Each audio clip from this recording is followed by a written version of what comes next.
Hey everyone, I'm here with Molly McHenry, and we're going to talk to you about the powder to clay foaming mask, and then we can also show you the powder to clay foaming mask. Oh, I like it in the bowl like that. Looks very artisan. Thank you. Yes, it's a handmade bowl, not by me. I bought it that way. So this is all white, all powder, no water. Mm-hmm. So you would get this in the powdered form, and then you would mix in the water yourself at home, and it would transform into that clay paste, and then you would just put it on like a regular mask. So why have these become popular, the clay masks? Do you think it's because of all the quarantine and the rise in the self-care?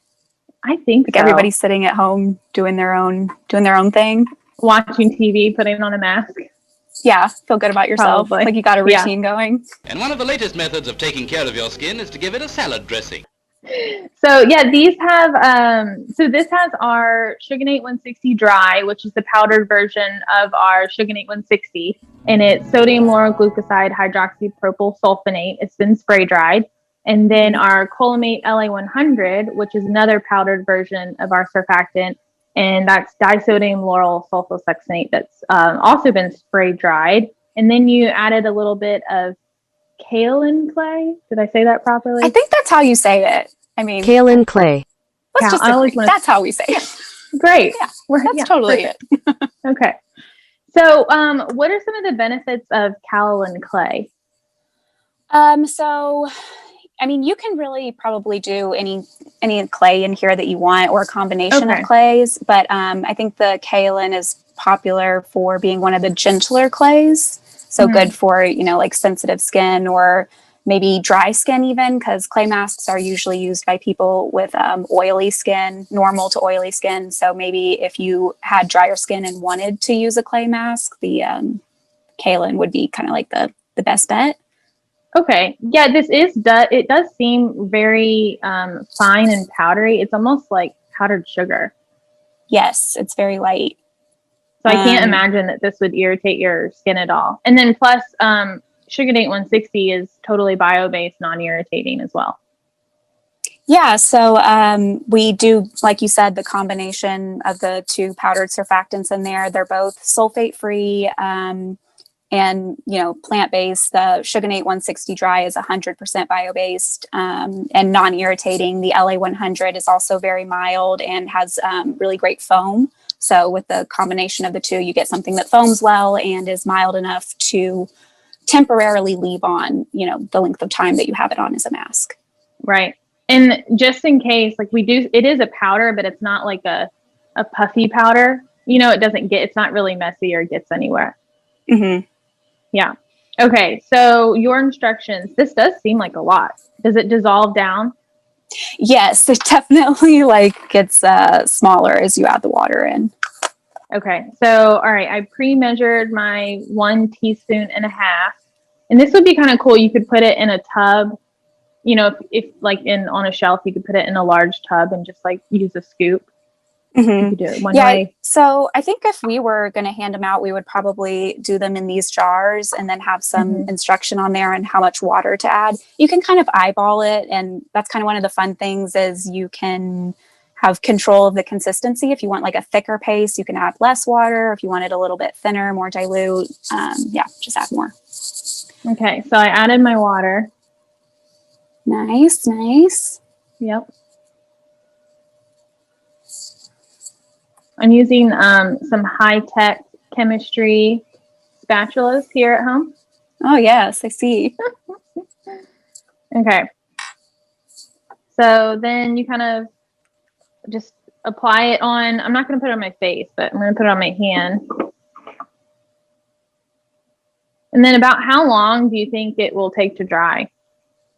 It seems to dry pretty quickly within 5 minutes or so, and then you can leave it on for another 5 or however long. Okay. I have some pre-mixed up over here too. Oh, great. Because I'm going to be honest, I'm not a mask person, so I think I might have added too much. Is that too much? There are no rules. Okay, great. So this is the one that I have mixed up over here. Oh, I definitely added too much water to mine. Well, yeah, that's like the thing. You can do it however you want. So That's this true. one's a little Okay. bit thicker. Let me see your paste again. Oh yeah, that one's much better. Yeah. Oh, I'll put some on too. Okay. Oh, can you see? Can't bend my arm. Oh, like I can. that. I can see it. I can see it. You should have put it on the back of your hand. I don't like my hands. Oh, they can't see. Too far away. That's why I have mine in like a fist. Here, slide. There. Now you can There see. you go. Oh yeah, look at that.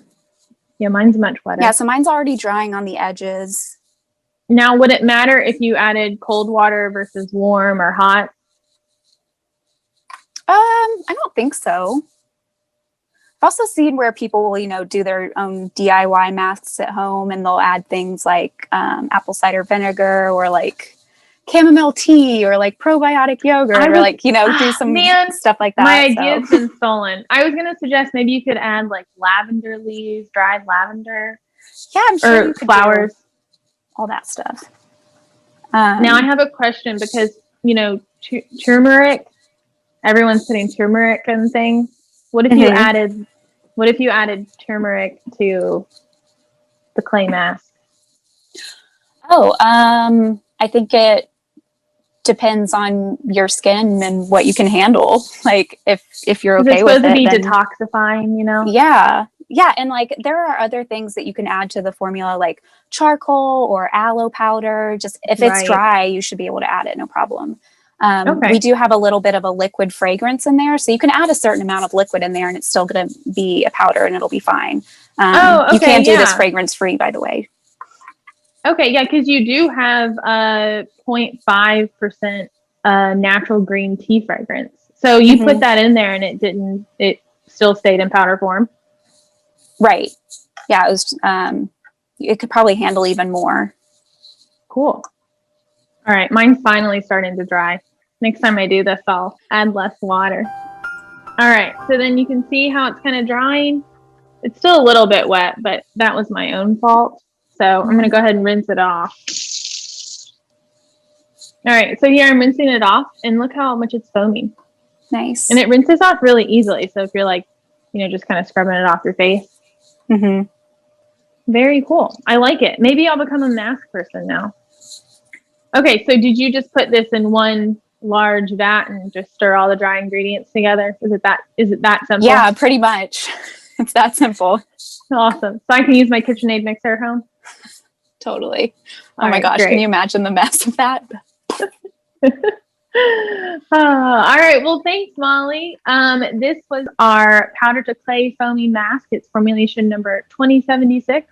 It features 2 of our dry surfactants, Cola Mate LA100 and Sugarnate 160 Dry, and it is available for download by going to our website at colonialchem.com/formulations. And thanks for joining us, and let us know if you have any questions. Thanks. Bye.